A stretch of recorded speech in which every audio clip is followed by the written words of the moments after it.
Chers collègues, salam alaikum. Dans cette vidéo, on va voir comment inscrire les étudiants dans les cours sur la plateforme Moodle. Une fois vous êtes connecté sur la plateforme, vous aurez le tableau de bord. Vous pouvez cliquer ici, par exemple, le tableau de bord, mes cours, mes cours, les cours dans lesquels vous êtes inscrits. Si vos cours respectifs ne s'affichent pas ou bien il manque un ou deux cours, adressez-vous à l'administration, à la direction des études ou bien à la personne qui fait le lien, l'intermédiaire de la plateforme Moodle, ou bien contactez-moi directement. Alors, on va voir comment vous cliquez bien sûr sur le lien du cours et vous commencez à inscrire les étudiants. Je vais choisir un cours d'espagnol pour illustration, lecture et étude de texte.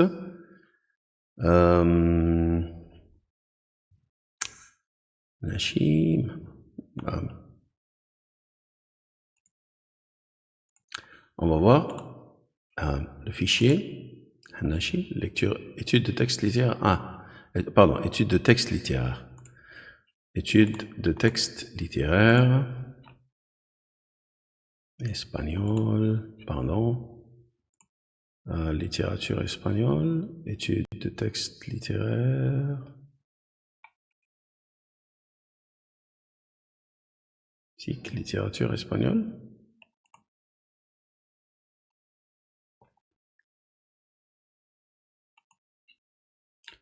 C'est quelle année? C'est la première année. Étude de texte littéraire et de la langue d'étude.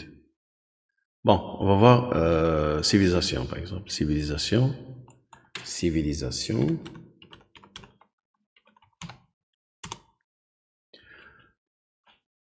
On va juste dire que théoriquement, ou bien par exemple, on va dire que tel ou tel enseignant ou bien enseignante a deux groupes, par exemple, dans le module lecture et étude de texte. Alors, j'ai accès au cours maintenant, j'ai l'interface, je peux commencer à ajouter du contenu, je vais faire des vidéos plus tard, inchallah, concernant la gestion du contenu. Maintenant, on va vers participants. Il y a deux étapes pour l'inscription des groupes. D'abord, la première étape est optionnelle, vous n'êtes pas obligé de la faire, de la suivre, mais elle est très utile. On a utilisateur inscrit, on va vers les groupes. Il faut créer d'abord les groupes pour nos étudiants. Créer un groupe, on va dire par exemple que ici on a groupe 3 et groupe 9 par exemple. La même chose, créer un groupe 9. Groupe 9, enregistrer.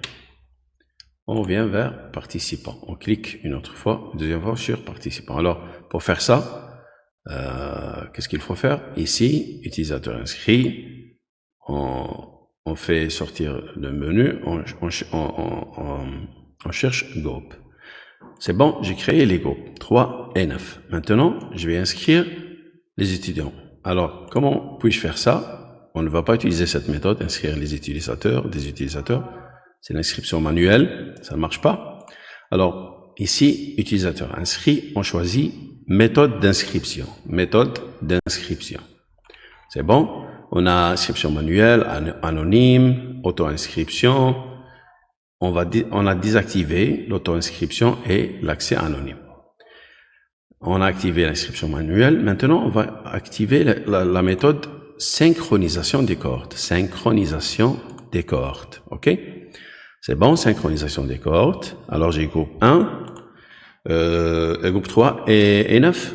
Voilà. On peut juste écrire 3. Non, espagnol. Il vaut mieux écrire. Il y a des collègues qui ont inscrit leur... espagnol. L1, groupe, il faut écrire les 3 premières lettres de la spécialité. Espagnol, ESP, ANG, ITA, groupe 3, c'est bon. Le rôle étudiant est attribué automatiquement et ajouter un groupe. Si on a créé des groupes, la première étape, on peut associer chaque groupe à la cohorte respective. Alors, on a espagnol L1, groupe 3, c'est une cohorte, c'est un groupe d'utilisateurs sur la plateforme qui sont des étudiants ici. Dans ce cas, ajouter un groupe, j'ai déjà créé des groupes, alors c'est groupe 3. Ajouter méthode.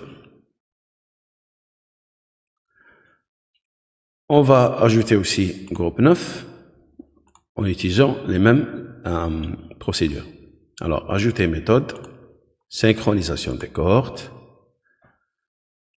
Ici, ESP. Et j'ai groupe 9, SPL1, groupe 9. Associer, ajouter un groupe 9. On peut choisir créer un groupe, ça veut dire automatiquement, le groupe sera créé automatiquement, mais il aura un titre ou bien un nom très long. Alors, il vaut mieux créer les groupes d'avance et après associer les groupes aux cohortes. Ajouter méthode. C'est bon. Alors, on a synchronisation des cohortes, espagnol L1, groupe 3, étudiants, 48 utilisateurs. Synchronisation des cohortes, L1, groupe 9, 50. Je vais juste supprimer pour que les étudiants ne se trompent pas. OK? Alors, je vais juste voir participants, ici. Alors, on a des participants de groupe 3 et des participants de groupe 9. Plus tard, on va voir comment appliquer les filtres pour afficher des étudiants d'un groupe spécifique. Je vais supprimer, bien sûr, les étudiants que j'ai inscrits ici. Du cours, je vais les supprimer du cours parce que c'était juste pour illustration. Je ne sais pas qui sont les groupes, quels sont les groupes de l'enseignant ou bien l'enseignante concernée. OK? Merci pour votre attention. À la prochaine.